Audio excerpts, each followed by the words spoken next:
अस्सलाम वालेकुम नाज़रीन, आज 21 फरवरी और बुध का दिन है। बिल आखिर पाकिस्तान पीपल्स पार्टी और PMLN के दरमियान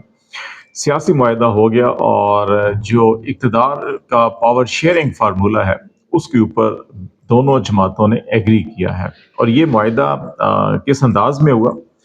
कल शब तक दोनों जमातें अपने अपने मौक़िफ़ पे डटी हुई थी और मियाँ नवाज शरीफ साहब भी नाराज़ होकर एक किस्म के मरी में बैठ गए थे, जहाँ पे शहबाज शरीफ साहब को, इसहाक डार साहब को भी तलब किया गया और फिर पाकिस्तान पीपल्स पार्टी की जानिब से जो डिमांड की जा रही थी उनको हद से ज़्यादा करार दिया गया और फिर मामला जो है कि वो बज़ाहिर खटाई में पड़ते हुए दिखाई दिए। लेकिन फिर अचानक कहा जा रहा है जी कि शहबाज शरीफ साहब रावलपिंडी आए, इस्लामाबाद भी आए और फिर बिलावल भुट्टो साहब के साथ भी और फिर किसी एक तीसरे फरीक के मौजूदगी में जो मुलाकात हुई उसमें फिर दोनों जमातों को सख्ती से कहा गया कि जनाब ये पावर शेयरिंग फार्मूला है और इस पर एग्री कीजिए और हुकूमत कीजिए और अब आगे बढ़ें और हुकूमत का निज़ाम संभालें। ये ऐसे हालात में किया गया जैसे ख्वाजा साद रफ़ीक ने चंद दिन पहले भी एक बयान दिया था और उसने इस चीज़ की निशानदेही की थी अपनी एक पुरानी पार्लियामेंट के अंदर। उन्होंने अपने खिताब को शेयर करके ये बात की थी कि एक वक्त ऐसा भी आ जाएगा कि जब हुकूमत देने वाले हाथ तो होंगे लेकिन हुकूमत लेने वाला हाथ कोई नहीं होगा। तो इस वक्त सिचुएशन ऑलमोस्ट वैसी ही थी, लेकिन फिर ये कहा जा रहा है कि एक जबरी सियासी शादी हुई है। लेकिन ये जबरी सियासी शादी कितना अरसा चलेगी, बहुत से लोगों का ख्याल है कि शायद ये 6 से 8 महीने तक ये चलेगी, कुछ लोगों का ख्याल है कि नहीं साल 1.5 साल तक चलेगी। और ये जो दोनों ओपिनियन है ये बड़े ज़िम्मेदार हल्के हैं जिनका ये कहना है। उनके ख्याल के मुताबिक जो पाकिस्तान को माशी और सियासी चैलेंजेस हैं उसके तनाजुर में ये कंपनी चलती हुई दिखाई नहीं दे रही, क्योंकि 16 महीने की PDM की हुकूमत का जो हम सारे पाकिस्तान के अंदर देखेगी उसकी कारकर्दगी, उसमें जिस किस्म की कानून साजी हुई, जिस किस्म के सियासी हालात थे, जिस किस्म का क्रैकडाउन किया गया, पूरे इंसानी हकूक़ की वायलेशन हुई, आइन शिकनी की गई, कानून शिकनी की गई और सबसे बढ़कर जो है कि जो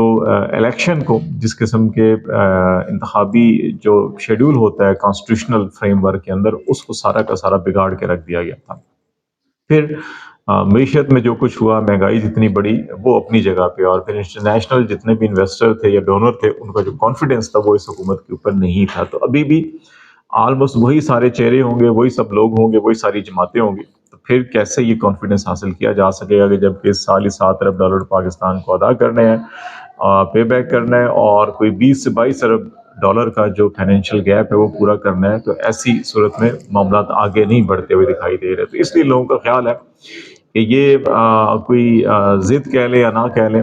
उसकी तस्कीन के लिए ये हुकूमतें बनाई जा रही हैं। लेकिन जहाँ पे एक तरफ सिंध में GDA ने कौमी शाहराएँ बंद की होंगी, बलूचिस्तान में कौम परस्त जमातों ने, खैबर पख्तूनख्वा में तहरीक इंसाफ ने, पंजाब के अंदर भी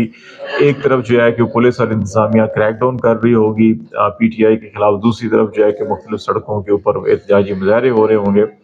ऐसी सूरत हाल में हुकूमत के लिए और पाकिस्तान की मीशत के लिए संभलना मुश्किल हो जाएगा और फिर मुमकिन है कि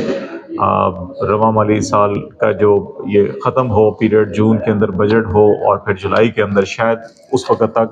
बहुत सी इलेक्शन ट्रिब्यूनल्स के अंदर जो पटिशन्स होंगी, तो ये भी हो सकता है कि PTI को यके बाद दीगरे मुख्तलिफ उनके जो नशिस्तें हैं वो हासिल होना शुरू हो जाएँ और फिर वो इतनी अददी अक्सरियत में हो जाएँ कि ये हुकूमत ख़त्म हो जाए और उनकी हुकूमत आ जाए। एक ये ख्याल भी किया जा रहा है। एक ख्याल ये भी है कि जी कि 6 महीने साल के बाद जो है कि फिर कोई री इलेक्शन करवाया जाए, लेकिन उसमें भी जितनी आपको एडमिनिस्ट्रेटिव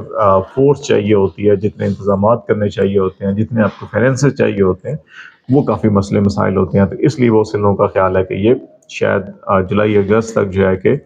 हुकूमत की तब्दीली का अमल जो है कि शायद वो भी शुरू हो जाएगा। तो ऐसी हुकूमत कितनी पायदार होगी जिसके क़याम से पहले ही इस किस्म की बड़ी ज़िम्मेदार हल्के गुफ्तगू कर रहे हैं। तो ये वो सूरत हाल है जिसके बाद कहा जा रहा है जी कि ये जो जबरी सियासी शादी है ज़्यादा देर नहीं चल सकेगी। दूसरा अहम मामला जो है कि फॉर्म 45 है, जैसे हमने कहा कि यही वो फॉर्म 45 है जिसके नतीजे में ये हुकूमत तब्दील हो सकती है। इलेक्शन कमीशन ऑफ पाकिस्तान में अगर आप इस वक्त सूरत हाल देखें तो इलेक्शन एक्ट की सेक्शन 95 का सब सेक्शन 10 है जिसके तहत जो है कि वो इलेक्शन कमीशन को 14 دن کے اندر الیکشن کے بعد جو ہے کہ جتنے بھی آپ کو فارم 45 46 47 یا 8 ہیں وہ آپ کو اپنی ویب سائٹ کے اوپر اپلوڈ کرنے ہیں تاکہ آپ ٹرانسپیرنسی دکھا سکیں الیکشن کے اندر. تو ابھی 22 تاریخ یہ 14 دن مکمل ہوتے ہیں. 8 فروری کو الیکشن ہوا تھا. تو اب یہ دیکھنا ہے کہ کیا الیکشن کمیشن ابھی تک جو ہے کہ فارم 45 کلیکٹ کر لیے ہیں یا نہیں کیے, کیونکہ ابھی تک جتنی پٹیشنز فائل ہوئی ہیں ان میں الیکشن کمیشن نے ابھی تک جو ہے کہ فارم 45 کے حوالے سے کوئی قابل ذکر فیصلہ نہیں کیا. تو اگر کیا کل یہ ویب سائٹ کے اوپر آتے ہیں یا نہیں آتے, تو اصل جو درد سر ہے وہ یہی فارم 45 ہے. اور اس وقت جو نئی مختلف پابندیاں بھی میڈیا کے اوپر آ رہی ہیں,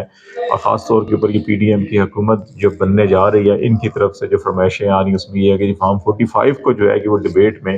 شامل نہ کیا جائے, اس کو بالکل نظر انداز کر دیں, اس کے اوپر بات ہی نہ کریں. آگے فیوچر کیسے چلنا ہے, کیسے معاملات ٹھیک ہونے ہیں, معیشت کیسے ٹھیک ہونی ہے, پاکستان کے سیاسی معاشی حالات بہتر کے لیے ایک افہام و تفہیم اور گرینڈ ریکنسلیشن کی ضرورت ہے, تو اس قسم کی بات کی جائے. اور فارم 45 یا الیکشن میں دھاندلی یا جو بیوروکریسی کے اندر سے بیانات آ رہے ہیں دھاندلی کے حوالے سے, ان کو بالکل جو ہے کہ نظر انداز کر دیا جائے. تو یہ جو ہے کہ ایک طرف اس وقت پیپلز پارٹی اور نون لیگ کے لیے جو فارم 45 ہے درد سر بنا ہوا ہے, اور اس سے ہی کسی طور کی جان چھڑانا چاہ رہے ہیں. اس لیے نئی ڈائریکشنز جو ہیں کہ وہ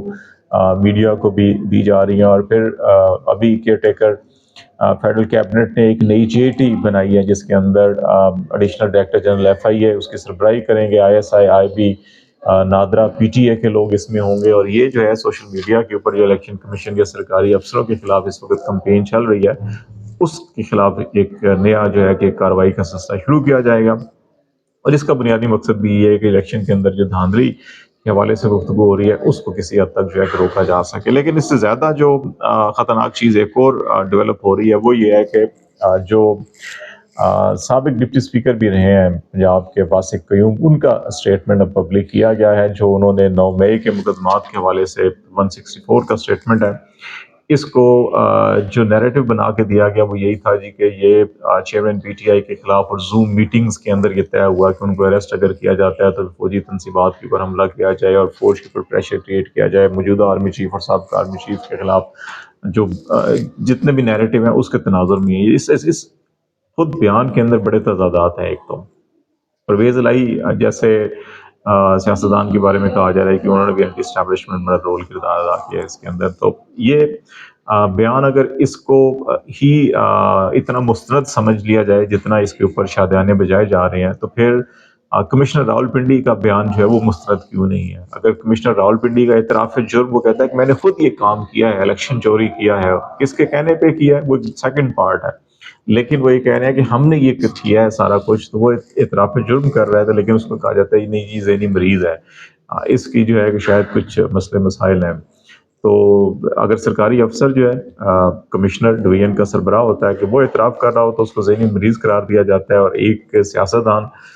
جو پل میں تولا پل میں ماشا ہوتے ہیں اور اپنی وفاداریاں بھی بدلتے ہیں, اپنے سیاسی مفادات کو بھی دیکھتے ہیں, کہ اس کے بیان کو لے کر اتنے شادیانے بجائے جا رہے ہیں. لیکن اس کے اندر بہت سی کنٹرڈکشنز ہیں, اور یہ کہا جا رہا ہے جی کہ بڑا خوفناک بیان ہے, اور عمران خان کو جو ہے کہ وہ 9 مئی کے مقدمات میں فوجی عدالتوں سے یا دہشت گردی کی عدالت سے جو ہے کہ اس میں پھنسا کے سزا دی جا سکتی ہے. لیکن میرے خیال ہے اس کے اوپر جب جرا ہوگی تو بہت ساری چیزیں جو ہیں کہ وہ خود کہہ رہے ہیں میں نے زوم میٹنگ کا حوالہ دیا اور کہا جی نہیں میں نے خود نہیں, میں نے لیڈرشپ سے سنا. لیڈرشپ کون تھی جس سے سنا وہ نہیں معلوم, کہ اگر وہ جن سے سنا تو ان کے نام, اور اگر ان کی گواہی اس کے حق میں ہوتی ہے تو یہ سیکنڈ سورس یا تھرڈ سورس وہ انفارمیشن دے رہے ہیں جو قانون نے شہادت کی نظر میں جو ہے کہ اتنی ریلائبل نہیں ہوتی. تو لیٹس سی, دیکھتے ہیں معاملات کیسے آگے بڑھتے ہیں. آج تک یہ اتنا ہی. خالد شبیل کو اجازت دیجیے. اللہ حافظ.